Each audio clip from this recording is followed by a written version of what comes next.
శివగామి గారు, శివగామి గారు, ఏమైంది? మీ ఇంటికొచ్చి గొడవ చేసిన వాళ్ళందరూ ఇప్పుడు మా స్టేషన్ దగ్గర ధర్నా చేస్తున్నారు.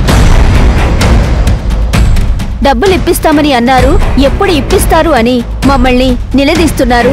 మేడం, మేము మిమ్మల్ని 2 రోజులు టైం అడిగాం కదా, నిన్నే కదా మీరు మాతో మాట్లాడింది. కరెక్టే మేడం. పాపం వాళ్ళని చూసి జాలి పడాలో మిమ్మల్ని చూసి జాలి పడాలో అర్థం కావట్లేదు. కానీ జనాల భయం జనాలకుంటుంది. వాళ్ల చేతిలోకి డబ్బులు పడే వరకు వాళ్ళేమీ చేయలేరు. సరే, నేను ఈ రోజే ఏదో ఒక నిర్ణయం తీసుకుంటాను. మేడం, విషయం చాలా పెద్దదవుతుంది. జనం రోడ్ల మీద ధర్నా చేస్తున్నారు, పబ్లిక్కి ఇబ్బంది కలిగిస్తున్నారు. కమిషనర్ మమ్మల్ని ప్రశ్నిస్తున్నారు. హోమ్ మినిస్టర్ కూడా దీని గురించి ఆరా తీశారు. మేము ఒకసారి హోమ్ మినిస్టర్తో మాట్లాడతాం. ఇలాంటి పరిస్థితుల్లో వాళ్ళు మిమ్మల్ని అస్సలు కేర్ చేయరు. అనవసరంగా మీడియా వాళ్ళకి తెలిస్తే మిమ్మల్ని వాళ్ళు సపోర్ట్ చేస్తున్నారని, వాళ్ళకి చెడ్డ పేరు వస్తుందని భయం ఉంటుంది కదా. అర్థమైంది. త్వరగా ఏదో ఒక నిర్ణయం తీసుకోండి. మీరు మాకు మాట ఇచ్చారని, రేపటికల్లా అమౌంట్ కడతారని నమ్మకంతో మీ మీద ఇంకా కేసు ఫైల్ చేయలేదు.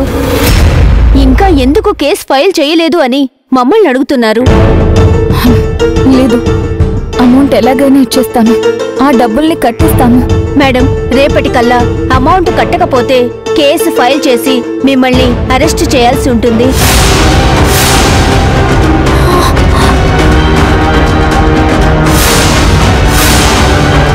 మేడం, అదేమీ చిన్న అమౌంట్ కాదు కదా.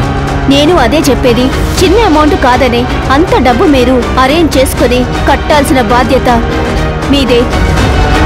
మేడం, మీరు పారిపోయిన వాళ్ళని వదిలేసి మా మీద ప్రెషర్ పెడుతున్నారు. మీరు ఆ చీటర్ని నమ్మారు, జనం మిమ్మల్ని నమ్మారు. తప్పెవరిది? ఎవరు ఇందులో దోషులు? ఇక్కడ ఉన్నది మీరే కాబట్టి మిమ్మల్ని దోషులు అంటారు. మీరే